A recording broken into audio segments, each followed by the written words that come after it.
राजा TV के सागर मंथन कार्यक्रम में आप सबका स्वागत है।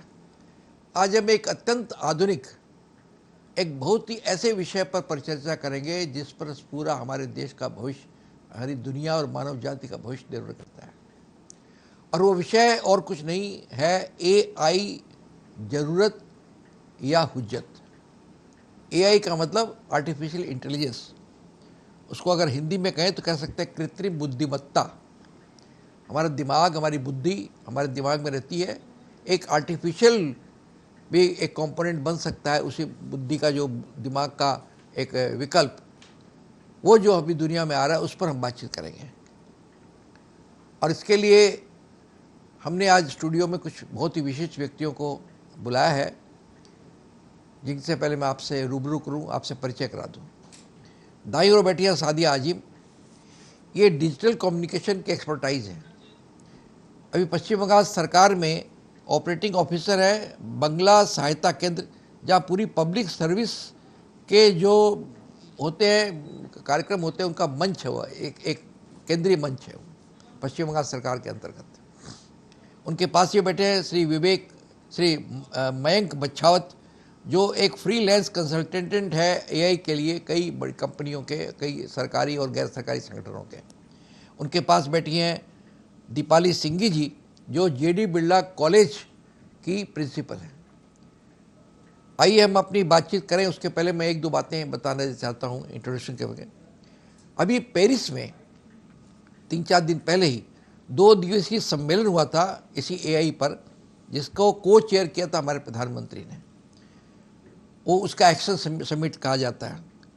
एआई से बदलती दुनिया में चमत्कार वरदान से कम नहीं है, लेकिन उसकी से जुड़ी चुनौतियां भी के खतरे भी अभिशाप से कम भी नहीं है। ये दोनों चीज़ें, वरदान भी है, अभिशाप भी हो सकता है। ये निर्भर करता है कि हम कैसे उसका इस्तेमाल करते हैं और दुनिया कैसे उसको एक्सेप्ट करती है।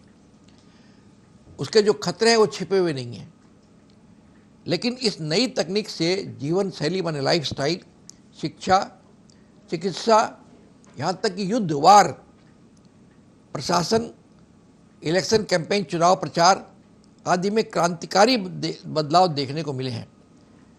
भारत इस एआई को लेकर के बहुत उत्साहित है। ये सम्मेलन ऐसे समय हुआ, जो मैंने पेरिस के सम्मेलन का जिक्र किया, जब चीनी कंपनी डीपसीक दुनिया को एक ज़बरदस्त झटका दे चुकी है। एआई दुनिया भर में लगभग 40% नौकरियों को प्रभावित कर सकता है।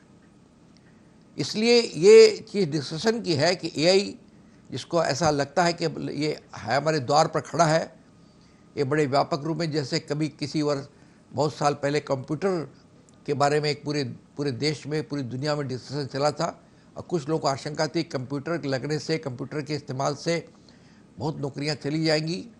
और उनकी आशंका कोई बहुत बेसलेस नहीं थी, उसमें दम था। लेकिन सरकार को, प्रशासन को, समाज को कंप्यूटर से होने वाले खतरों को भी सामना करना पड़ा और उसको एड्रेस करना पड़ा, उसको खतरे को ख़त्म करना पड़ा, कम करना पड़ा। इसी प्रकार ये एआई जो है कृत्रिम बुद्धिमत्ता, ये कभी हमने पहले सोचा नहीं था कि बुद्धिमत्ता भी कृत्रिम हो सकती है क्या। आदमी के शरीर के अंग कृत्रिम कुछ हुए हैं, लेकिन बुद्धिमत्ता जो दिमाग के अंदर, इसको हम देख नहीं सकते, जो दिमाग के नर्व को, हमारे जीवन को, शैली को सोचती है, सोचने का जो एक टैंक है, वो टैंक जो है वो रहता है, उसको रिप्लेसमेंट भी हो सकता है, उसका कोई विकल्प हो सकता है, उसका कोई दूसरा सब्स्टिट्यूट हो सकता है। ऐसा कभी सोचा नहीं था, कल्पना नहीं की थी। ठीक उसी प्रकार जैसे आज से 100 साल पहले हमने कोई मोबाइल फ़ोन की कल्पना नहीं की थी, लेकिन दुनिया में आती हैं और चीज़ें बदल, क्रांतिकारी परिवर्तन लाती है, मानव जीवन में क्रांतिकारी परिवर्तन लाती हैं, लेकिन कुछ खतरे भी हमारे सामने होते हैं। तो आइए हम इसकी चर्चा शुरू करें सादिया आजिम जी से, क्योंकि ये इसके डिजिटल कम्युनिकेशन की विशेषज्ञ हैं। सादिया आजिम जी, मैं आपका बहुत बहुत स्वागत करता हूँ। डिजिटल कम्युनिकेशन की जो एक्सपर्टाइज है और ये उसी का मामला है। ये बताइए, एआई जो आ रहा है, मैंने उसका हार्ट आ चुकी है और वह एक प्राइमरी स्टेज में भी है, उसका इस्तेमाल हो रहा है, प्राइमरी स्टेज में हो रहा है। आने वाले वर्षों में इसका क्या भविष्य नज़र आता है, क्या खतरे हो सकते हैं और खतरों को हम कैसे उस खतरों को समाप्त कर सकते हैं। ये बहुत व्यापक सब्जेक्ट है, लेकिन हम चाहेंगे बहुत संक्षेप में, बहुत शॉर्ट में आप बताएं सादिया जी। धन्यवाद नेवर जी। पहले तो मैं शुक्रिया अदा करूंगी आपका कि आपने इतना अहम टॉपिक जो अभी चर्चा का विषय बना हुआ है हर तरफ, उस पे आप हमें बोलने का मौका दे रहे हैं। और मैं एक चीज़ बता दूं, क्योंकि मैं जिस फील्ड में काम कर रही हूं वहां पर हम सारे सिटीज़न नागरिकों की डेटा लेकर उन्हें सरकारी जो सेवाएं हैं वो एक ही जगह से देते हैं। तो इसके लिए हमें वो अंदाज़ा हो रहा है कि एआई कितना हमारे लिए इफ़ेक्टिव हो सकता है, कितना हमें काम दे सकता है। पहले ये समझना ज़रूरी है कि एआई है क्या। आपने कहा कि ये आर्टिफिशियल इंटेलिजेंस है, जो उसका फुल फॉर्म है कृत्रिम बुद्धिमत्ता। लेकिन देखिए, ये आर्टिफिशियल चीज़ जो इंटेलिजेंस का है वो हम बना कैसे रहे हैं, ये इम्पॉर्टेंट है। वो फिर फिजिकली ह्यूमन बींग्स बना रहे हैं। एआई इज़ अ टेक्नोलॉजी, एक प्रोसेस है। उसी तरह जैसे आपने कंप्यूटर का जिक्र किया, जैसे इंटरनेट का जिक्र किया, जैसे एक समय में किताबें हुआ करती थी कि किताबें लिखी जाती थी, सब्जेक्ट वाइज उसको डिवाइड किया गया, वो अलग अलग विषय बनी और लोग उस पर महारत हासिल करते गए। उसी तरह का एक अलग टेक्नोलॉजी है जो डिजिटल कम्युनिकेशन में मदद करती है। उस तरह बहुत चीज़ें हैं, जैसे आप इंटरनेट को खुद ही कह सकते हैं कि इंटरनेट ही एक प्रोसेस है जिसमें सारा डेटा जो है वो आदान प्रदान किया जाता है, बहुत आसानी से किया जा रहा है और जिसकी वजह से दुनिया बहुत नज़दीक आ गई है। तो आप समझ जाइए कि आर्टिफिशियल इंटेलिजेंस वैसा ही एक प्रोसेस है, एक टेक्नोलॉजी है, एक नई तकनीक है जिस पे बेस करके हम कोई भी इंफॉर्मेशन को अपने अनुसार, अपनी ज़रूरत के अनुसार हासिल कर सकते हैं। और इसका अर्थ ये होता है कि फिर ये बुद्धि कहाँ से ला रही है, मशीनें जो हैं वो ये बुद्धि कहाँ से ला रही हैं। मशीनें बुद्धि डेफिनेटली जो इनपुट डेटा है वो ऑलरेडी आ रहा है, बन रहा है, नए बन रहे हैं। मतलब आप आर्टिफिशियल इंटेलिजेंस का इस्तेमाल करके भी नए कंटेंट बना रहे हैं जो आप डाल रहे हैं मशीन में, और मशीन उसको जनरेट कर रही है, रीजेनरेट कर रही है। तो आप देखेंगे कि वो हम कहते हैं कि जेनरेटिव एआई है। अभी क्योंकि ये बहुत ज़्यादा इसलिए डिस्कशन हो रहा है क्योंकि ये जेनरेट कर रही है और ये ह्यूमन मेंटालिटी को, ह्यूमन इंटेलिजेंस को मिमिक करती है, उसकी नकल उतारती है। तो नकल उतारती है का अर्थ ये हो रहा है कि जो बात हम बोलते हैं या हम सोचते हैं या हम डिसीजन लेते हैं कि हमें क्या करना चाहिए, इसमें हमारी मदद कर रही है। अगर आप इनके फ़ायदों की बात करेंगे, और ख़ास करके बड़े बड़े दुनिया में 800 करोड़ लोग हैं और इतने सारे लोगों को सारी सुविधाएं पहुंचाना और सारे लोगों को नॉलेज का अधिकार है, सब लोगों को होना चाहिए, तो इसके लिए आर्टिफिशियल इंटेलिजेंस बहुत ही अच्छा माध्यम और बहुत अच्छी तकनीक है, क्योंकि इसमें स्पीड है। सबसे बड़ी चीज़, आप अपने वक्त ज़ाया नहीं करते, आपको इतना लंबा समय किसी चीज़ की जानकारी के लिए वेस्ट करने की ज़रूरत नहीं है। आपको वो जानकारी दी जा रही है, आर्टिफिशियल इंटेलिजेंस उसको आपके लिए रिट्रीव करके, आपके लिए उसको निकाल कर मशीन से आप तक पहुंचा पा रहा है। और ये ह्यूज पाइल ऑफ डेटा है, जो ह्यूज इंफॉर्मेशन है, सबकी अपनी अपनी कहानियां हैं, और इतने कम समय में इतने इफेक्टिव वे में आप तक अगर पहुंचाया जाना चाहिए तो ये बहुत बहुत बड़ी बात है। एक एग्जाम्पल मैं आपको दूंगी कि आप ऐसा समझिए कि कहाँ पर आर्टिफिशियल इंटेलिजेंस यूज़ हो रहा है। तो आप देखेंगे कि इस बड़ी बड़ी बैंकें जो हैं उन्होंने अपने लोगों की क्वेश्चन को सुनकर उनको असिस्ट करने, कस्टमर सर्विस में असिस्ट करने के लिए आपके पास चैटबॉट्स हैं जो आपको जवाब दे रहे हैं। अब द पॉइंट इज कि एक चीज़ अगर आप देखेंगे, अभी फ़िलहाल इसी तरह की टेक्नोलॉजी है जहाँ पर जब कोई प्रश्न पूछता है तो वो प्रश्न ऑलरेडी फिक्स्ड है, मतलब मोर और लेस उसमें कुछ कीवर्ड्स हैं जो चीज़ से मशीन समझ पा रही है कि क्या पूछ रहे हैं। अगर आप उसके अलावा कोई चीज़ पूछेंगे तो शायद मशीन आपको आंसर नहीं कर पाएगी। लेकिन वो इसलिए ज़रूरी था कि पहले लोगों को फ़ोन किए जाते थे, फ़ोन नंबर्स मिल नहीं रहे होते थे, फिर आप कोई आदमी उसको उठाता है मैनुअली, इतना वक्त लगाता है, तो इसकी वजह से परेशानियाँ होती थी, वो जवाब नहीं दे पाते थे, लोग बहुत ओवरवर्क्ड थे और आप ज़्यादातर लोगों तक पहुंच नहीं पाते थे। अब क्या है कि आर्टिफिशियल इंटेलिजेंस की वजह से आप एक साथ बहुत सारे लोगों को जवाब दे सकते हैं, बहुत सारे लोगों की समस्याओं को सुन सकते हैं, उनका समाधान ढूंढ सकते हैं, और अगर जो कॉमन समस्याएं हैं उनको आप फिल्टर करके एक जगह ला सकते हैं। तो ये तो बहुत अच्छी बात है।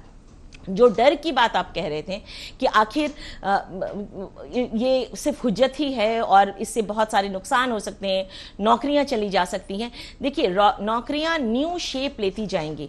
नौकरियों को एक जो महारत आर्टिफिशियल इंटेलिजेंस से आएगा वो एक नया रूप लेकर आएगा।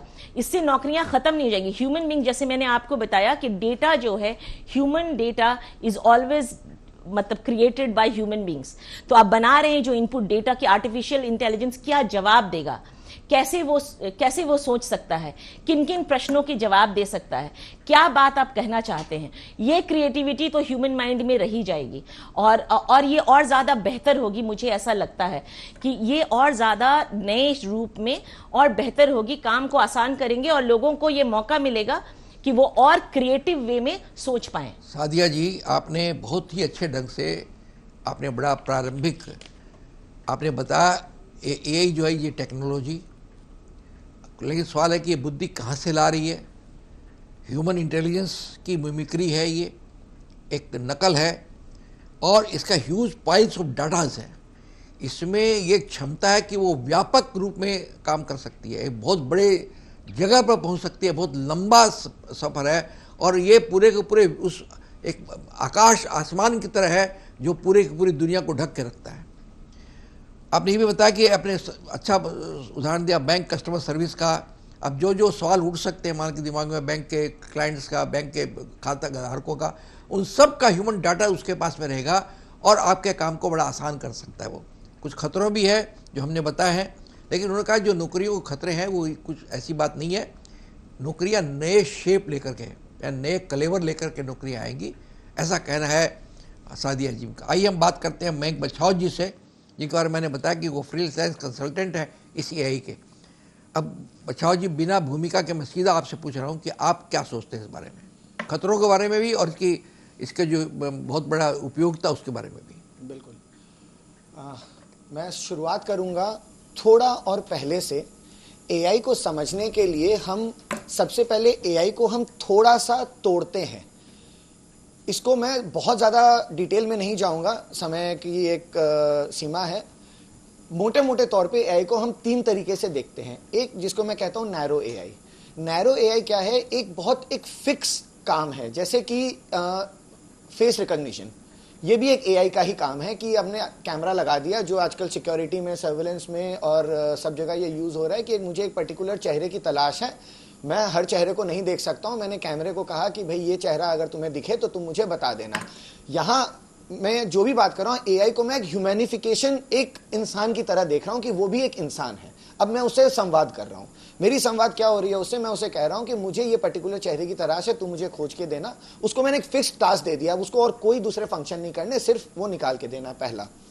दूसरा एक जेनेरिक एआई है। जेनेरिक एआई मतलब कि वो आपके बिहेवियर को समझ के उसको एक पर्टिकुलर टास्क, जैसे कि अच्छा मैं एक छोटी सी बात और कहूंगा, there is a little bit of AI in everyone's life. हर इंसान एक एआई का हिस्सा बन चुका है, आपको ये जानकारी हो या ना हो, लेकिन आप एआई का हिस्सा ऑलरेडी बन चुके हैं, तो एआई से अब छूटा हुआ कोई भी नहीं है। अब इसके जो जेनेरिक फंक्शंस हैं, जैसे कि मैम अभी बता रही थी, बैंक कस्टमर सर्विस और हॉस्पिटैलिटी इंडस्ट्री, एजुकेशन इंडस्ट्री, हर इंडस्ट्री में इसका एक क्षण, एक हिस्सा आ चुका है, जहां पर हमें पता है हमें क्या चाहिए, हमें उसे एक टास्क दिया और एआई हमारे लिए वो टास्क पूरा करके दे रहा है। लेकिन आज हमारी नजर इस पर नहीं है, क्योंकि ये हो चुका है। हम देखते हैं हम सामने की तरफ, सामने हमारा भविष्य हमें दिखा रहा है सुपर इंटेलिजेंट एआई की तरफ। सुपर इंटेलिजेंट एआई को मैं बहुत संक्षिप्त में इसका एक उदाहरण देता हूं।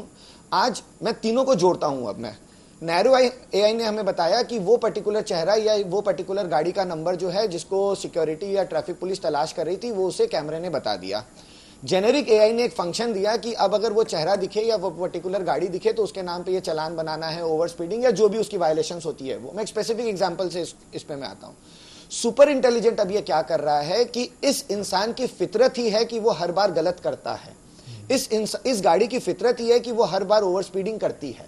ये काम है सुपर इंटेलिजेंट एआई का, जहां पर कोई इंसान ये डिसाइड नहीं कर रहा है, वो उसके पैटर्न को देख रहा है। इस पैटर्न को देखने का काम जो है, अब एआई को हम उस तरफ लेके जा रहे हैं जहां पर हम उसको पैटर्न रीडिंग समझा रहे हैं कि हमारे पास मान लो हमने 10 लोग बैठे हैं इस बात को देखने के लिए कि अरे बार बार यही नंबर से फॉल्ट आ रहा है, यही नंबर से फॉल्ट आ रहा है, चलो इस इंसान को एक एक्स्ट्रा वार्निंग दी जाए।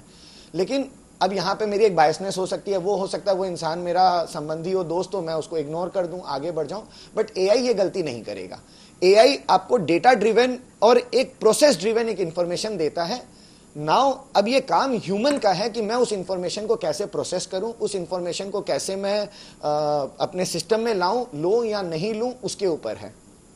दूसरी सबसे बड़ी बात, एआई इज जस्ट एक कंपोनेंट है, ये एक पुर्जा है, ये अपने आप में कंप्लीट मशीन नहीं है। जैसे हम कहते हैं गूगल सर्च इंजन, मतलब ये एक मशीन है, आप कुछ खोज रहे हैं, गूगल आपको तलाश करके आपके सामने उसके मल्टीपल ऑप्शंस और वो विकल्प आपके सामने रख देता है। एआई वो काम नहीं कर रहा है। एआई क्या कर रहा है, उस इंजन का वो एक हिस्सा बन रहा है।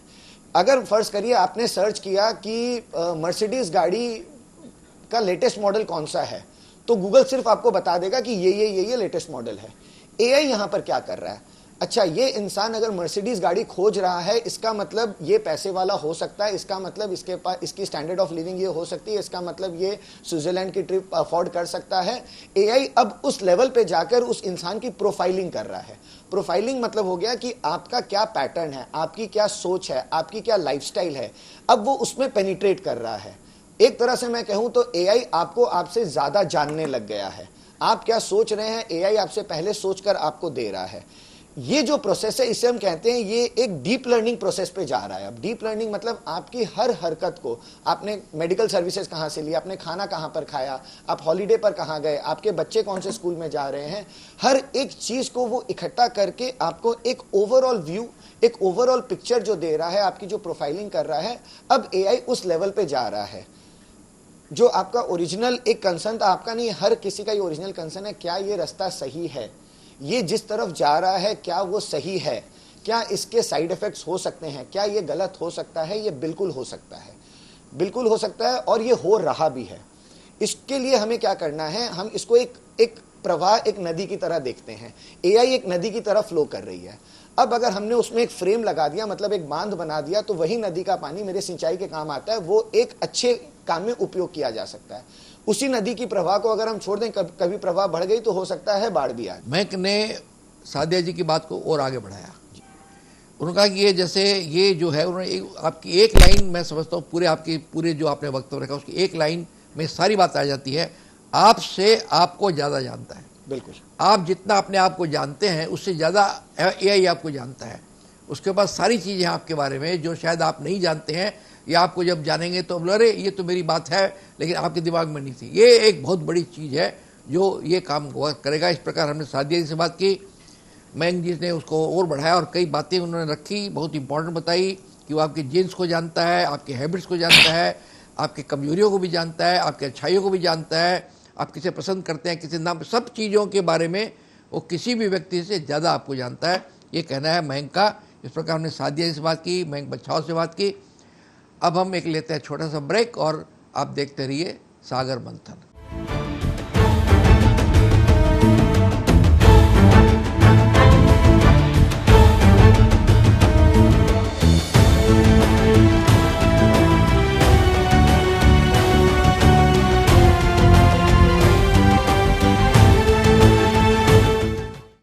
ताज़ा टीवी से सागर मंथन कार्यक्रम में आपका फिर स्वागत है।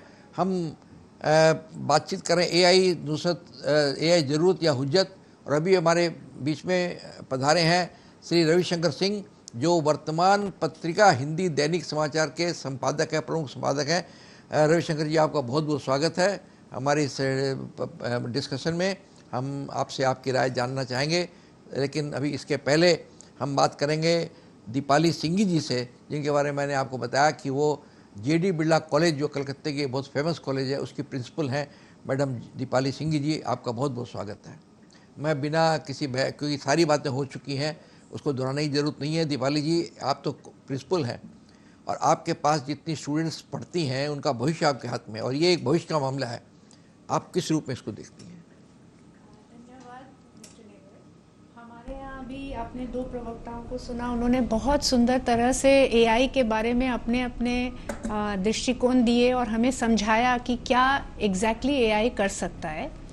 एक तो ये है कि अगर हम कुछ साल पीछे जाएं तो हमें ये पता चलेगा, जब कंप्यूटर का युग आया था तो हम एक शब्द यूज़ करते थे डिजिटाइजेशन। जो चीज़ें हम हाथ से लिखा करते थे या जो हमारे मतलब मस्तिष्क में कोई इन्फॉर्मेशन थी वो हम किसी तरह उसको डॉक्यूमेंट करके हम रखते थे। ये जो इतनी सारी डेटा जो इकट्ठा हुई हैं और आज वो इंटरनेट के माध्यम से सब जगह पर है, उससे एक स्टेप आगे जा कर के हमने अब उस डेटा को एनालाइज, जिसको आज डेटा एनालिटिक्स कहते हैं और जो बिग डेटा एनालिसिस है, वो डेटा को एनालाइज करके आज एआई हमें संक्षिप्त रूप में एक इंफॉर्मेशन देता है। लेकिन ये एआई टोटली एक हमारे ह्यूमन ब्रेन की नकल कर सकता है या नहीं, ये एक आज बहुत बड़ा एक विषय बन गया है। चूँकि मैं एक एजुकेशन फील्ड से हूँ, मैं ऐसा मानती हूँ कि हमारे लिए, हमारे जैसे प्रोफेशनल्स के लिए ये एक बून की तरह साबित हुआ है, ये एक हमारे लिए एक वरदान की तरह साबित हुआ है। क्योंकि हम जो टीचर्स हैं, हम जब इंफॉर्मेशन इकट्ठा करके अपने स्टूडेंट्स के सामने समक्ष पेश करते हैं तो हमारे लिए ये बहुत एक एडवांटेजेस सिचुएशन में होता है। क्योंकि हमें जो हम घंटों लाइब्रेरी में बैठ करके जो इन्फॉर्मेशंस गैदर करते थे और जो इन्फॉर्मेशन आज हमारे हाथों में नहीं थी, तो वो बच्चों को समझाना या पढ़ाना हमारे दृष्टिकोण से ये एक बहुत बड़ी एक हमारे लिए वरदान की तरह साबित हुई है। अगर हम स्टूडेंट के तौर पे लेते हैं, मैं एक्चुअली जो बातें दोहराई है वो मैं ना कहकर मैं एजुकेशन कॉन्टेक्स्ट में बोलना चाहूँगी। आज अगर स्टूडेंट के उनके दृष्टिकोण से ये देखा जाए तो उनके लिए भी एक एडवांटेजियस सिचुएशन है, पर ऑफ कोर्स इसके भी कुछ अभिशाप, जैसे नेवर जी ने शुरू में हमें बताया, उसके कुछ ऐसे ड्रॉबैक्स भी हैं जो हमें मतलब हम नज़रअंदाज नहीं कर सकते। हमें इसको किस तरह से अपने लाइफ में असिमिलेट करना है, ये बात उठी कि ये हमें एआई आर्टिफिशियल इंटेलिजेंस शायद हमें हमसे ज़्यादा जानता है। ये कहना पूरे रूप से सही नहीं होगा, क्योंकि वो उतना ही जानता है जिसके लिए उसको प्रोग्रामिंग की गई है।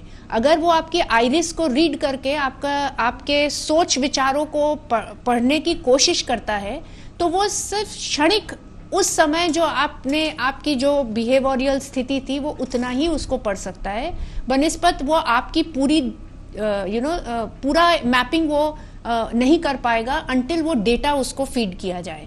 तो ये एक डेटा ड्रिवन कॉन्सेप्ट है जो हमारे लिए एक वरदान के रूप में आया है, और इसके जो ड्रॉबैक्स हैं उससे हमें अवगत रहना होगा और उसके बेसिस पे हम इसको अपने जीवन में कैसे धारण करेंगे उस हिसाब से हम आगे बढ़ेंगे। एजुकेशन के तौर पे मैं एक एग्जांपल लूँगी। आज अगर एक टीचर इंफॉर्मेशन लेकर के उसको असिमिलेट करती है, वो तभी कर सकेगी क्योंकि उसको उस विषय के बारे में बहुत सारी जानकारियां हैं या उसने उसको समझा है।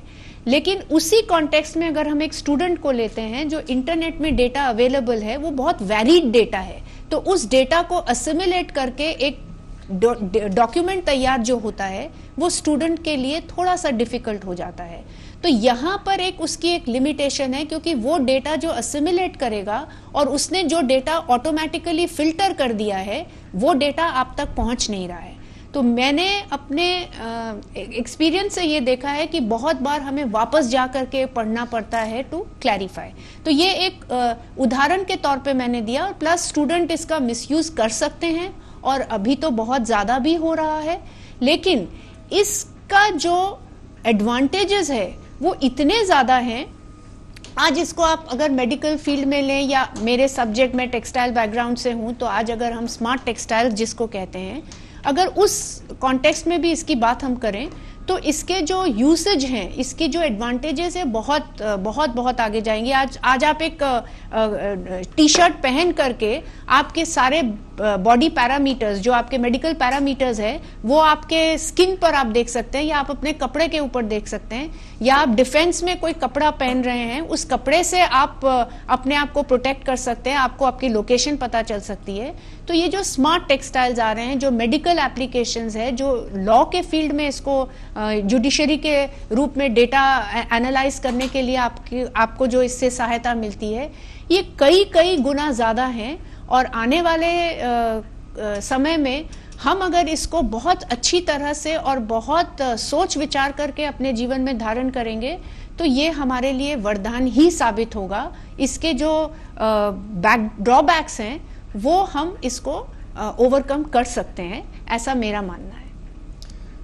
दीपाली जी ने, जैसा सादिया जी ने कहा, मयंक ने कहा, दीपाली जी ने उसको और आगे बढ़ाया उसको बात को। हम इस सारे मामले को धीरे धीरे आगे बढ़ाते जा रहे हैं। उन्होंने कहा कि जो डिजिटलाइजेशन स्टार्ट हुआ था ये उसी का ही एक एक्सटेंशन। उन्होंने ये भी कहा कि जो प्रोफेशनल लोग हैं, जैसे उन्होंने कहा कि मैं टीचर हूँ, मेरा प्रोफेशन है, हमारे लिए तो ये बहुत बड़ा वरदान है ये। उसके कई उदाहरण भी दिए उन्होंने। डाटा ड्रिवन सारी चीज़ें हैं ये। और ये जो इसकी जो माइनस पॉइंट है, ड्रॉबैक्स है या उसके जो खतरे हैं, उसको ओवरकम किया जा सकता है और ओवरकम करना पड़ेगा। इस प्रकार हमने इस बहुत ही आधुनिक और पूरे भविष्य पर आधारित जो विषय है एआई, ज़रूरत या हुज्जत, इस पर हमने अपने 3 प्रतिभागियों से बात की। सादिया आजिम से बात की, मयंक बछाव से बात की, प्रिंसिपल दीपाली सिंह जी से बात की। अब हमारे बीच में हैं रविशंकर सिंह जी, जो वर्तमान पत्रिका हिंदी डेली पेपर के संपादक हैं, सीनियर जर्नलिस्ट हैं और पत्रकार या साहित्यकार निरंकुश होता है सोच में अपने, वो अपने ढंग से सोचता है। तो मैं समझता हूँ रविशंकर जी, आपका बहुत बहुत स्वागत करते हुए मैं चाहूँगा, इस मामले में आपका आर्टिकल भी मैंने पढ़ा था आपके पत्रिका में, मुझे अच्छा लगा। उसी से दिमाग में मेरे विचार है कि नहीं, ये इस विषय पर अपने को बातचीत करनी चाहिए और आप आए, ये भी अच्छी बात है, अपनी दिक्कतों के बावजूद आए। रविशंकर जी, ये जो एआई है इसके खतरे भी बहुत से लग रहे हैं और वो खतरे सब जानते हैं। जो हर किसी भी एक मशीन आती है, हर मशीन के पीछे खतरा होता है। लेकिन मशीनें आई हैं और ये मशीन युग हो गया पूरा का पूरा। तो इसी मशीन युग का एक बड़ा युग है ये आर्टिफिशियल इंटेलिजेंस। आप क्या सोचते हैं सारी चीज़ों के बारे में एक पत्रकार के रूप में, रविशंकर जी? इस बारे में मैं मयंक जी और प्रिंसिपल मैम, मैं दोनों की बातों से मतलब आंशिक रूप से सहमत हूँ कि एआई जो है आज आपको आपसे बेहतर जानने की एक टूल्स है, आप ऐसा कह सकते हैं, आपको आपसे बेहतर जानने का टूल्स है। लेकिन टूल्स 100% ये एक्यूरेट नहीं है। जैसा प्रिंसिपल मैम ने कहा, ये टूल्स ऐसा है जो आपके इंफॉर्मेशन को कई जगह से गैदर्ड करके एक जगह लाकर खड़ा करता है। इसका एक्सपेरिमेंट मैंने किया अपना आलेख लिखने के पहले। हमारा बेटा IIT मद्रास में है, कंप्यूटर साइंस में इंजीनियरिंग कर रहा है वो 3rd ईयर का। तो उसने कहा कि आप पहले इस चीज़ को देखें कि आपके डाटा को एआई ले कहाँ से रहा है। तो आप सबसे पहले करें क्या कि फेसबुक और हर जगह को हम लॉक करते हैं। तो उसने सब जगह को लॉक कर दिया, तो कहीं से इन्फॉर्मेशन गैदर्ड नहीं हो रहा है। उसके बाद उसने ChatGPT से पूछा कि tell me about Ravishankar Singh, journalist from Kolkata. जब वो लॉक था कुछ नहीं बता पाया वो मन जैसे हवा में तैरना होता है, गलत सलत इन्फॉर्मेशन वो गैदर्ड करके लाया। जब सारे लॉक खोले गए और जैसे लॉक खुला वैसे फेसबुक से इधर से उधर से वो डाटा कलेक्ट किया, एकदम क्लियर लिखते चला गया। इवन जो लास्ट पुरस्कार मिला था वो भी उसके अंदर था कि ये पुरस्कार से अवार्ड दिया गया। तो ये चीज़ हमने कहा कि ये चौरी प्रवृत्ति है। एआई जो है आपके इन्फॉर्मेशन को कहीं से ले रहा है और अच्छी बात है वो ले रहा है। हर आदमी चाहता है कि हमारा इन्फॉर्मेशन एक जगह गैदर्ड रहे, लेकिन चीज़ों को जिस तरीके से लाया जा रहा है पूरे दुनिया के सामने में, देखिए ये जैसे मोबाइल फ़ोन है, आपने कहा कि सभी लोग जद में हैं, एआई के जद में हैं, आप चाहें ना चाहें, एकदम सही बात है। और ये जद शुरू कब हुआ? ओपन एआई ऑल्टमैन ने स्थापित किया था 2015 में अमेरिका में, और उस वक्त शुरू हो गया था काम एआई के ऊपर। और 2022 में औपचारिक रूप से आपको पता होगा कि ओपन एआई इसने लॉन्च कर दिया ChatGPT को। और उसके बाद जो मोबाइल फ़ोन आया, आप फील करेंगे कि 22 के बाद से मोबाइल फ़ोन और ज़्यादा स्मार्ट होते गए। वो आपके आप बोलते हैं तो टाइप हो जाता है, आप कुछ जानना चाहते हैं, कुछ सोच रहे हैं, कुछ आप फ़ोन ऐसे रखा है एक दूसरे से बात कर रहे हो तो आप देखेंगे आपकी स्क्रीन पे वो चीज़ आना शुरू होता है। वही तो है एआई, वो तो आपकी चीज़ों को ले रहा है। वो एक तरह से मैं बताया ना, चौरी विद्या है ये, जिसको एकत्र करके सबने चोरी विद्या, बिल्कुल चोरी करने की विद्या, चोरी करने की विद्या में वो माहिर है वो। ठीक बात है। वो चीज़ें हैं। तो इसमें जो चीज़ें निकल के आ रही हैं कि सरकारें हैं, हर देश की सरकार है, आप देखिए। उसके बाद जो ऐसी कंपनियां जो फंडिंग कर सके, बड़ी कंपनियां, और समाज, ये सब मिलकर अगर एक नैतिक एआई का निर्माण करे तो वो तो आपके लिए वरदान साबित हो सकता है। अगर ऐसा नहीं हुआ तो इसके खतरे भी कम नहीं हैं, बहुत बड़े खतरे की ओर हम लोग बढ़ रहे हैं। आपके हर पल की, इवन आपके धड़कन की जानकारी आ रही है। आप एप्पल वॉच आप लगाइए, पता चल जाएगा कि आपको हार्ट अटैक आने वाला है या नहीं आने वाला है, वो आपको मॉनिटर करता है और उसके कारण कई लोगों की जान बची, तो वो पॉजिटिव है। लेकिन धड़कनें तो गिन रहा है वो, तो आप तो उस जगह तक पहुंच चुके हैं।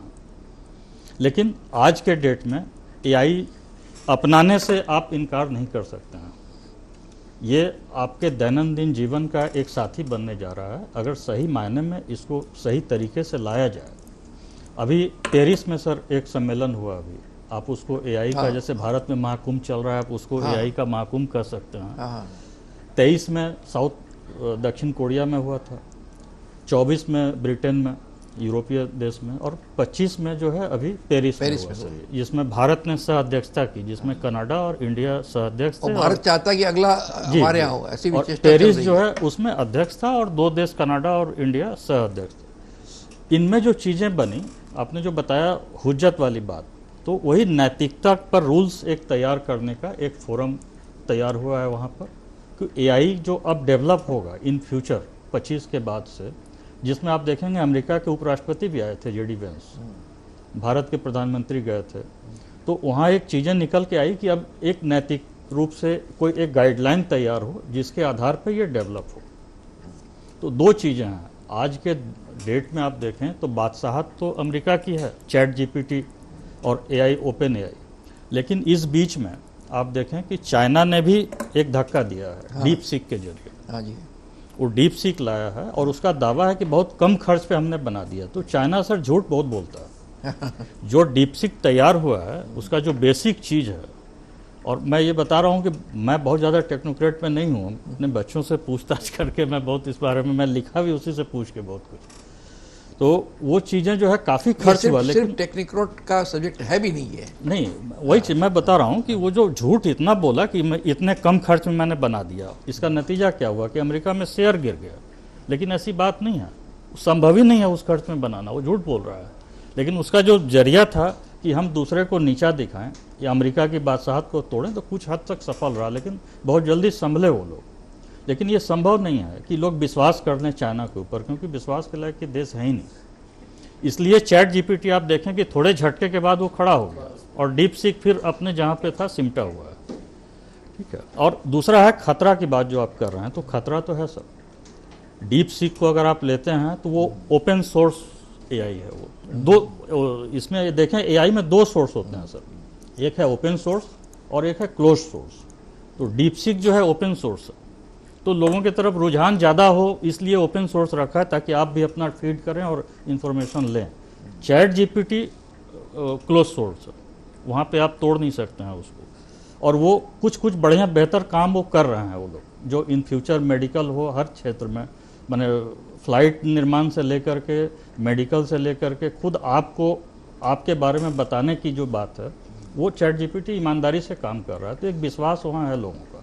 चाइना इस विश्वास को तोड़ने में लगा हुआ है डीप सीक के जरिए। डीप सीक में जिसने उसका कहा जाता है कि जिसने डेवलपर है जो उसका, उस डेवलपर को भी चाइना गवर्नमेंट ने फंडिंग किया, ये बात छिपा के रखी गई है। तो आखिर चाइना का मकसद क्या है कि डीप सीक को इतना माने तड़ी घड़ी जिसको कहते हैं ऐसे में पेश करके दूसरे से बेहतर बताने की ज़रूरत कुछ थी नहीं उसको। चैट जीपीटी ने तो कभी ऐसा नहीं किया, वो तो लाया और ऑलरेडी सब जगह है। आप देखेंगे गूगल का जेमिनी वगैरह जो है सब उससे हायर कर रहा है चीज़ें, जो कोई आप इंफॉर्मेशन ले रहे हैं मोबाइल पे। तो ऐसे में क्या ज़रूरत थी उसको ऐसा करने की। इसमें चीज़ें रक्षा क्षेत्र में भी खतरे की बात है सर, सामाजिक रूप से भी खतरे की बात है, क्योंकि आपका इंफॉर्मेशन वो ले रहा है और स्टोर कर रहा है, बाद में वो अटैक कर सकता है, साइबर अटैक हो किसी भी तरीके से। आशंका है, ये आशंका अमेरिका के साथ भी है। इसलिए आप देखें कि भारतीय वित्त मंत्रालय ने पिछले दिनों एक रूल्स निकाला कि वित्त मंत्रालय का कोई भी जो ट्रांजैक्शन डिपार्टमेंट है, कोई भी इसको यूज नहीं करेगा, ना डीप सीक ना ओपन एआई। तो ऐसी चीज़ें हैं। तो मेरी बात वही है कि अगर मानवता के नाते समाज, कंपनियां और सरकारें मिलकर बनाए तो बहुत बेहतर है, ये एक वरदान है, अन्यथा इसमें खतरे की संभावना, आशंका बनी हुई है। श्री रविशंकर जी ने, जैसा कि मैंने समझा कि उस कई खतरे जो है इसकी तरफ से हमको रूबरू किया, उन्होंने कुछ सच्चाइयों से रूबरू किया जो समझने बहुत ज़रूरत है। उन्होंने कहा कि ये आने वाला है, आएगा और बहुत बेहतरीन भी चीज़ है ये, लेकिन इसके कई खतरे हैं। अगर हमने उसको समझा नहीं और उस खतरों को हमने कैसे खतरे टाल सकते नहीं किया तो ये नुकसान भी कर सकती है। ये बहुत एक बड़े की चुनौती उन्होंने दी है, एक चेतावनी भी दी है इसके इस्तेमाल करने वालों को। हम समझते हैं कि सादिया जी ने, मयंक जी ने, दीपाली जी ने और शेष में रविशंकर जी ने, चारों ने इस डिस्कशन में बहुत वैल्यूएबल कंट्रीब्यूट किया है। हर चीज़, हर व्यक्ति ने एक को नया कंपोनेंट डाला है, उसमें नई बातें बताई हैं। इस प्रकार हमने बातें की। इसके कुछ अन्य और बिंदुओं पर भी हम बातचीत करेंगे या इन बिंदुओं में भी कई महत्वपूर्ण बात करेंगे। फिलहाल समय हो गया ब्रेक का, हम लेते हैं छोटा सा ब्रेक। देखते रहिए सागर मंथन।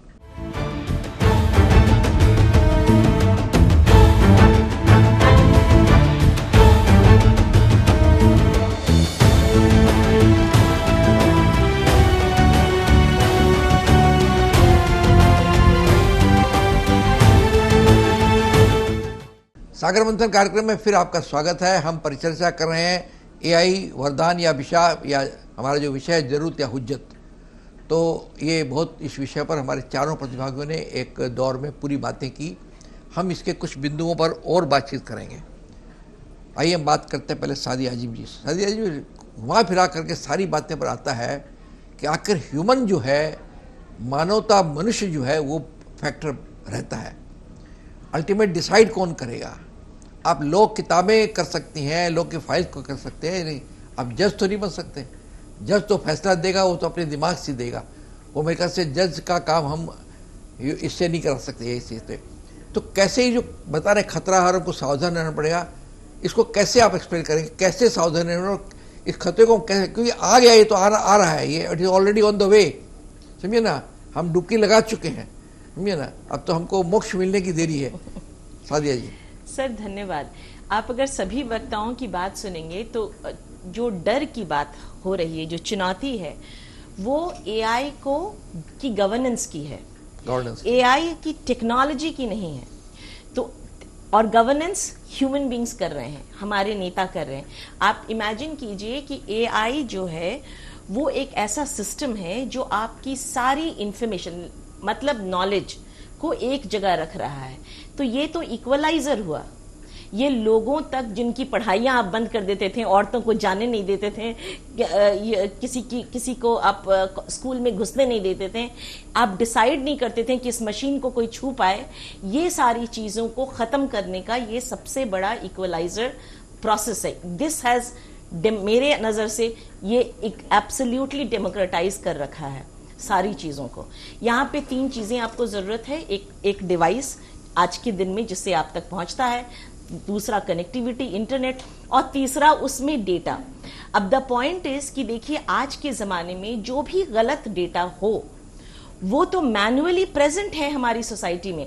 जो बायसेस है, जो पुलिस लाइक सिस्टम्स, अब सोचिए कि वो जब पहले मैन्युअली किसी से डील करते थे तो वो अपने बायसेस को ज्यादा बुरी तरह से इस्तेमाल करते थे।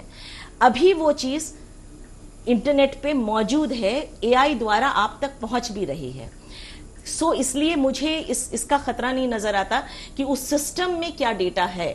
जितना नॉलेज है उतना डेटा है, ये पूरी दुनिया का नॉलेज है। और यही इस बात को साबित करता है कि जो सामग्री है वो उपलब्ध है। अब आप उसको पकाएंगे कैसे, वो फिर आ जाता है शासन, गवर्नेंस का।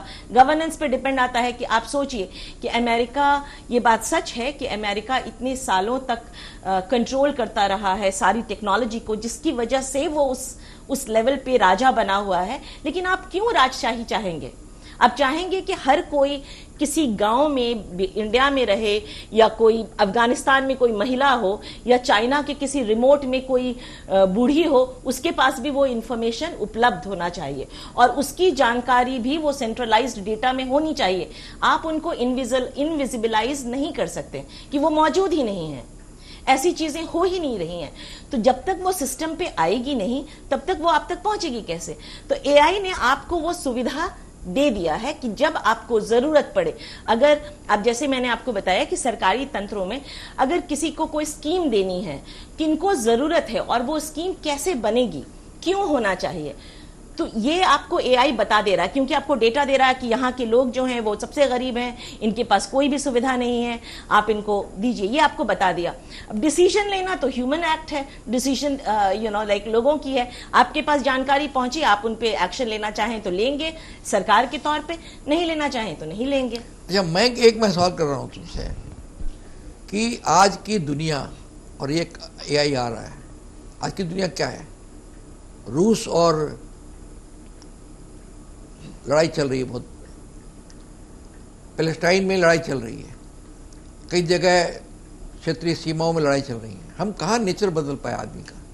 हम वो एक जो बहुत ह्यूमन नेसेसिटी है कि भाई लड़ाई बंद करो, बातचीत करो, आपस में बातचीत करो, डिफरेंस हो सकते हैं, तो आज एक एआई जैसी बड़ी चुनौती ह्यूमनिटी कैसे लेगी? इसका जवाब बहुत संक्षेप में चाहता हूँ। ये बहुत ही, इनफैक्ट मैं उसी दिशा में मैं सोच रहा था, एंड आप मैंने मन की बात समझ ली ना, आपका मैं सवाल एआई का उसी काम दिशा कर में रहा आ हूँ गया कि ये सारी चीजें ठीक है, बट अगर हम बड़े रूप में अगर हम एआई को देखें, एआई दुनिया के जो बड़े प्रॉब्लम्स हैं उसमें कैसे ये हमारा सहायक बन सकता है।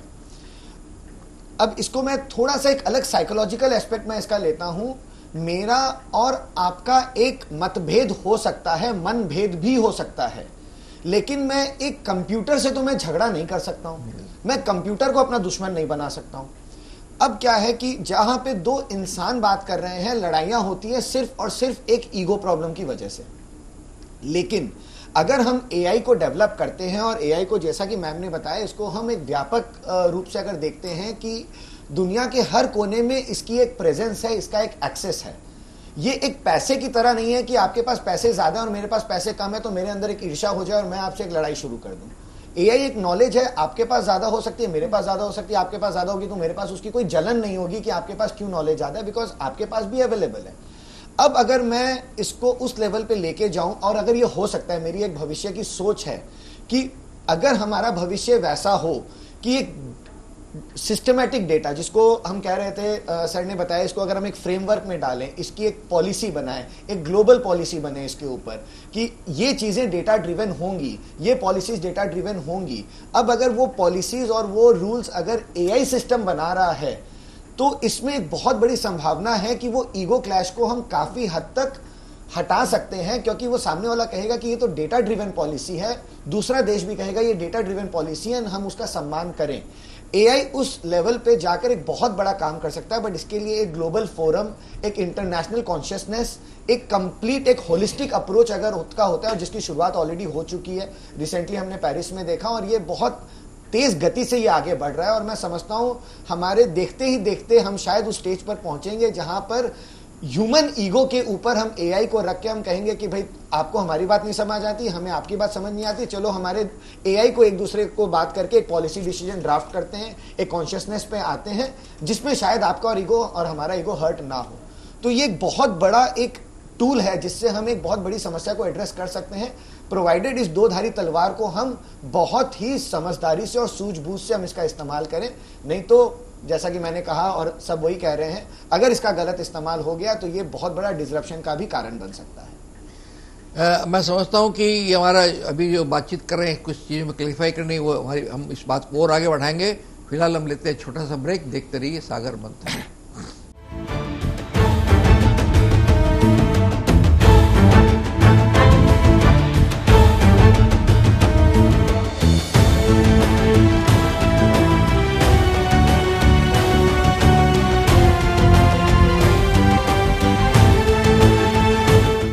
सागर मंथन कार्यक्रम में फिर आपका स्वागत है। हम परिचर्चा कर रहे हैं एआई जरूरत या हुज्जत। अभी ब्रेक में जाने के पहले सादिया आजिम जी ने, मयंक बछाव जी ने और कई बातें हमारे सामने रखी, खासकर कैसे खतरे हो सकते हैं, कैसे इसमें डिजास्टर हो सकता है और कैसे उसको कम्बेट किया सकते हैं, इस पर भी बहुत बातें की। आइए हम बात करते हैं दीपाली सिंह जी से। दीपाली जी, आप तो प्रिंसिपल हैं, टीचर हैं, लड़कियों को पढ़ाती है। हमारे जो आज की जनरेशन, यंग जनरेशन, खासकर लड़कियाँ जो है, जो बहुत साल तक वंचित भी रही हैं शिक्षा से, उच्च शिक्षा से और डोमेस्टिक चीज़ों से, लड़कियों की मानसिकता क्या है, खासकर आज के स्टूडेंट्स की मानसिकता क्या है एआई के संदर्भ में? सर, आपका बहुत धन्यवाद, क्वेश्चन बहुत अच्छा किया। लेकिन एक स्टेप आगे जाने के पहले मैं एक डिफरेंस लाना चाहूँगी। हम एआई आने के पहले हम डेटा ड्रिवन थे, इन द सेंस कि हमारे पास डेटा अवेलेबल था। वो डेटा अगर हम चाहते तो हम इंटरनेट के थ्रू हम उसको ले सकते थे, और उसके बाद में उस डेटा को जो एनालाइज करने की एक क्षमता आई और उस डेटा को प्रोसेस करने की जो क्षमता आई वो आर्टिफिशियल इंटेलिजेंस के थ्रू आई। तभी आर्टिफिशियल इंटेलिजेंस, ये जो प्रोसेस डेटा हमको मिल रहा है, ये पिछले कुछ सालों से हम तक पहुंच रहा है। नहीं तो डेटा तो आपके पास पहले भी, उससे पहले भी अवेलेबल था, and it was reaching the masses through the internet. अब यहाँ पे सवाल आता है कि जो आज के जो जेनरेशन है, ये बहुत इस पे निर्भर ऑलरेडी हो चुकी है, और वो इस कदर निर्भर हुई हैं कि शायद उनकी पूरी दिनचर्या ही पूरे ही इस प्रोसेस में चलती है। लेकिन यहाँ पर हमें वापस अपने ट्रेडिशनल रूट्स पे जाना है, क्योंकि ये जो एथिकल यूज है, ये जो वैल्यूज है, ये तो हमको ही उनको पूरी तरह से सिखाना है, और एजुकेशनल इंस्टीट्यूशंस इस पे काफी अच्छा काम कर सकते हैं। अगर वो वैल्यूज उन पे नहीं है कि हम इसको, आज फॉर एग्जांपल मैं आपको एक छोटा सा उदाहरण देना चाहूंगी। आज आप किसी को भी क्लोन कर सकते हैं, और ये क्लोन करके आप किसी को भी बदनाम कर सकते हैं through the use of artificial intelligence. तो ये जो करने की जो क्षमता है, वो आपको पावर ये टेक्नोलॉजी दे रही है। लेकिन ये नहीं करना है, या ये करने से किसी का नुकसान होगा, ये जो सोच है, ये हमको हमारे पुराने जो ट्रेडिशनल प्रोसेस है, जो एक ह्यूमन नेचर में या कैरेक्टर में हम जो एथिक्स और वैल्यूज लाते हैं, वो हमें वहीं पर वापस जाना होगा। वहाँ आर्टिफिशियल इंटेलिजेंस का कोई रोल नहीं होगा। तो ये एक बहुत अच्छा तालमेल हम बैठा सकते हैं, जहाँ पर हम ethical use of artificial intelligence कर सकें, ऐसा यूज जिससे किसी का कोई नुकसान ना हो। गवर्नमेंट अपनी रेगुलेशंस बना सकती है, लेकिन रेगुलेशंस का उल्लंघन भी होता है। इसलिए ये तभी संभव है जब ह्यूमन इसको समझ पाए कि इसका नुकसान के क्या और रेपरकशंस हो सकते हैं या डिसरप्शंस हो सकते हैं, तभी हम इसको अच्छी तरह अपने लाइफ में धारण कर सकेंगे।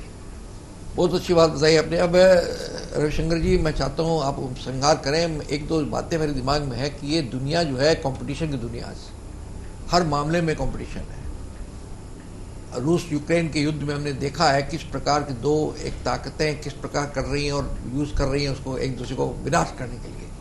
ऐसी परिस्थिति में हम ये चाहते हैं कि जो एथिकल की बात की आपने, एथिकल का सवाल उठाया उसने, प्राइवेसी का भी बहुत बड़ा सवाल है।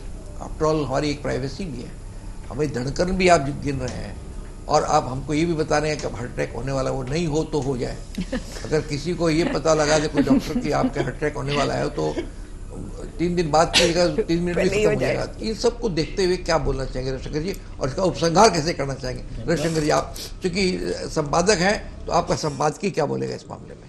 नहीं, मैं पहले आपको खतरों के बारे में बताऊं। आपने अभी रूस और यूक्रेन के युद्ध की बात कही, इसके बीच में अगर आ जाएं तो आप इजराइल और हमास का युद्ध भी आप देख लें। इजराइल और ईरान के बीच तनातनी को देख लें, इजराइल लीबिया के बीच की तनातनी देख लें, और आपको अच्छी तरह याद होगा कि इस बीच में एक ऐसी घटना घटी बांग्लादेश में भी चल रहा है कि पेजर विस्फोट हुआ। जो पेजर इंडिया से कब का चला गया, वो पेजर विस्फोट हुआ, और वो पेजर एआई का ही कमाल था जो इतने बड़े घटना को अंजाम दिया गया वहाँ पे। और जहाँ जहाँ विस्फोट हुआ मारे गए, चुन चुन करके मारा गया हमास के जो थे सारे लीडर। तो एक ये खतरा है। दूसरा खतरा आप देख लें कि आप रूस यूक्रेन के बीच जो युद्ध हो रहा है, वो युद्ध खड़ा होकर गोली चलाने से कहीं ज़्यादा हो रहा है। आप देखें कि जो ड्रोन के थ्रू जो जा रहा है, ड्रोन कंट्रोल बाय एआई। बिल्कुल ठीक है, रूस इधर कर रहा है, यूक्रेन उधर कर रहा है। इस बीच में महाबली जो है अमेरिका, ये युद्ध रोकना चाहते हैं, शांति की बात वो युद्ध की धमकी से कर रहे हैं। ये भी आप देख रहे हैं। अभी जस्ट ट्रंप ने कहा कि शांति की बात युद्ध से करने का जो तमगा हासिल है अमेरिका को, ये भी एक अजीब चीज़ है। और बात रही रेगुलेशंस की, तो जो खतरे हैं ये सारी चीज़ें एनालाइज हो चुकी हैं। कुछ चीज़ें जो छूटी होंगी और भी लोग करेंगे उसको, लेकिन ये जो पेरिस में जो सम्मेलन हुआ, ये इन्हीं खतरों की ओर के निदान के लिए वो था, एक फोरम था वो। और वो उस महाकुंभ में बातें यही निकल के आई कि अब नैतिक तौर पर इसको डेवलप किया जाए, जिसमें बिजनेसमैन हों, समाज के लोग हों और सरकारें हों, ये मिल के बनाएं। अश्विनी वैष्णव भारत के रेल मंत्री भी हैं, तकनीकी सूचना प्रसारण मंत्री भी हैं, उन्होंने कहा कि भारत बहुत जल्दी अपना एआई ला रहा है, एआई वर्जन अपना मॉडल आ रहा है। तो आप देखें कि एआई जो है, चैटबॉट या जो भी वहाँ चैट जीपीटी है, उससे अमेरिका को खतरा नहीं है, लेकिन अदर वर्ल्ड को उनको खतरा है जो उनका यूज करेंगे। मतलब आप उनकी चीज़ों को जैसे यूज करेंगे आपका डाटा ऑटोमेटिकली जा रहा है वहाँ। चाइना को डीप सीक से कोई खतरा नहीं है, खतरा है उन देशों को जो डीप सीक को अपने यहाँ यूज करेंगे। आप जैसे लोड करेंगे आपका सारा इंफॉर्मेशन गया उसके अंदर। तो ये खतरे तो बने हुए हैं सर। इसके लिए भारत अब अपना बनाए, अमेरिका अपना बनाए, हम उसका यूज नहीं करें, वो हमारा यूज नहीं करें। इनके बनस्पत ये बेटर होगा कि इनको बनाते समय ही कुछ नैतिकता भी उनमें डाली जाए, ताकि हम किसी का भी यूज करें उससे हमारा इंफॉर्मेशन लीक ना हो, हमारे ऊपर कोई खतरा नहीं आए। इन चीज़ों को देखने की जिम्मेदारी भी अंतर्राष्ट्रीय समुदाय की है। फ्रांस इसमें अग्रणी भूमिका निभा रहा है। आपको पता होगा कि फ्रांस आज के डेट में एआई को लेकर पूरे वर्ल्ड में सबसे अव्वल काम कर रहा है। इसलिए वहाँ पर इस बार किया भी गया है सम्मेलन, और वहाँ कई ऐसे विश्वविद्यालय हैं सर सरकारी जहाँ की फ्री है पढ़ाई, कोई खर्चा नहीं देना पड़ता है। एआई की पढ़ाई आप फ्री में कर सकते हैं। $227-300 के अंदर का फीस है रजिस्ट्रेशन का बस। तो एक चीज की शुरुआत हुई है कि एक नैतिकता जोड़ी जाए एआई में, जो अब तक नहीं था सर। अब वो चीज़ वहाँ से स्टार्ट होगी, कब तक होगी ये नहीं कह सकते हैं, लेकिन ऑलरेडी उसमें काम शुरू हो चुका है। तो मैं यही कहना चाहूँगा कि एआई का यूज अगर आप कर रहे हैं तो बहुत सावधानी पूर्वक करें, चाहे चैट जीपीटी हो या डीप सीक हो, क्योंकि इनमें आपका इन्फॉर्मेशन तो जा ही रहा है, व्यक्तिगत चीज़ें भी आपकी बहुत सी चीज़ें लीक हो रही है। और साइबर फ्रॉड सबसे बड़ी बात जो आ रही है, साइबर फ्रॉड, अकाउंट से पैसा निकलना, ये एआई के माध्यम से ही ये संभव हो पा रहा है। जामताड़ा हमारे यहाँ एक जगह है, बहुत छोटी सी जगह है, पिछड़ा हुआ नहीं कह सकते हैं क्योंकि आज वहाँ बिल्डिंग सब बहुत बड़ा बड़ा बिल्डिंग तैयार है। हाँ, आज वहाँ पर पढ़े लिखे नहीं है, लेकिन एआई को लोग समझ रहे हैं और उसको उपयोग करके आपके अकाउंट से पैसे निकाल रहे हैं। तो ऐसी चीज़ें ना हो, इसके लिए भी अश्विनी वैष्णव भारत सरकार को भी एक नैतिक रूप से इन चीज़ों को जोड़ना चाहिए अपने मॉडल में, जो अमेरिका, फ्रांस और चाइना भी जोड़ने के लिए तैयार है। कह तो रहे हैं लोग, ये कितना सक्सेस हो पाएगा सर बता नहीं सकते, क्योंकि ये रेगुलेटरी अथॉरिटी के हाथ में है कि क्या कब तक करेंगे चीज़, लेकिन ऐसा होना बहुत ज़रूरी है। चैट जीपीटी हो या एआई का उपयोग कहीं भी हम लोग करें, नैतिक रूप से वो एक सबल बने, ताकि लोग धड़ल्ले से उसका उपयोग कर सकें बगैर किसी डर के। वो चीज़ लाना बहुत ज़रूरी है, जो अभी नहीं है, आज के डेट में वो नहीं। एआई ज़रूरत या हुज्जत, इस बहुत ही इंटरेस्टिंग, बहुत ही इम्पॉर्टेंट और आने वाले समय भविष्य के लिए एक बहुत बड़ी चुनौतीपूर्ण विषय हमारे लिए। उस पर हमारे चारों प्रतिभागियों ने बड़े खूबसूरत ढंग से उसके हर पहलू के बारे में हमें जानकारी दी, हमारे दर्शकों को जानकारी दी। मेरा ऐसा ख्याल है कि हमारे देश में जितने भी मीडियाज़ हैं, हमने पहल की है कि इस बात पर बात करें, हम इस पर बहस करें, इसके अच्छे पॉइंट्स को भी देखें, इसके खतरों को भी देखें, उन खतरों को कैसे टाला सकता है, इस पर भी हम बात की। मुझे एक छोटा सा दोहा याद आ गया पूरे मामले को लेकर के कि चढ़े तो चाखे प्रेम रस और गिरे तो चकनाचूर। ये है पूरा का पूरा एआई। अगर चढ़ गए आप, पेड़ तक पहुँच गए, ऊपर तक, शिखर तक, तब आपको प्रेम रस मिलेगा, और गिर गए तो चकनाचूर भी हो सकते हैं। तो एक बड़ा खतरा है। It is like walking on the rope. आपने मदारी का जैसे रोप पर जाता है, खतरा है, लेकिन फिर भी अगर सक्सेस हो जाता है बहुत बड़ी खुशी होती है उसको। इस प्रकार वैसे तो हर जीवन के हर क्षेत्र में है, एक जोखम भी है हर क्षेत्र में। आदमी करता है, जोखम नहीं लेगा तो रहता नहीं। इश्क वन कहता है नो ना इश्क है तो नकली वैलेंटाइन ने गया है, इश्क नहीं तो रिस्क नहीं तो इश्क नहीं। जीवन के हर पहलू में, हर क्षेत्र में, हर विधा में खतरे हैं। हमको बड़ी खुशी है कि हमने इसको किया, और ये हमको ऐसा लग रहा है कि भारत उत्साहित है इस मामले में और भारत लीड लेना चाहता है। ये पहली बार ऐसा हुआ कि दुनिया में भारत लीड चेष्टा कर रहा, कोशिश कर रहा हो, सफल हो भारत। और ये भारत को तीसरा देश है जो अपना मॉडल ला रहा है। ठीक कहा आपने। तो ये एक हमें खुशी है भारतीय होने के नाते कि एक चीज़ ऐसी आएगी जिसमें हो सकता है भारत कोई लीडिंग रोल ले। हम तहे दिल से चाहते हैं कि पूरी दुनिया जो है इस मामले में पार्टिसिपेट करे, इन खतरों को टाले और शांति हो, और शांति के साथ, सुरक्षा के साथ हम इस मामले में आगे बढ़ें। हम बहुत आभारी हैं सादिया आजिम जी के, मयंक बछाव जी के, दीपाली सिंह के और श्री रविशंकर सिंह जी के, जिन्होंने इस बहुत ही महत्वपूर्ण मुद्दे पर, बहुत ही महत्वपूर्ण विषय पर बातचीत रखी, अपने विचार रखे, कंट्रीब्यूट किया। हमारे दर्शक भी इस मामले में कोई राय रखते हो तो हमें लिख करके भेजें। हमारा पता है ताज़ा टीवी 37 शेक्सपियर सरणी, कलकत्ता 17। आप हमें ईमेल के जरिए भेज सकते हैं। हमारा ईमेल का पता है response@tajatv.com। हम आपसे अगले हफ्ते फिर मिलेंगे नए विषय के साथ और नए प्रतिभागियों के साथ। तब तक के लिए आप हमको आज्ञा दीजिए। नमस्कार।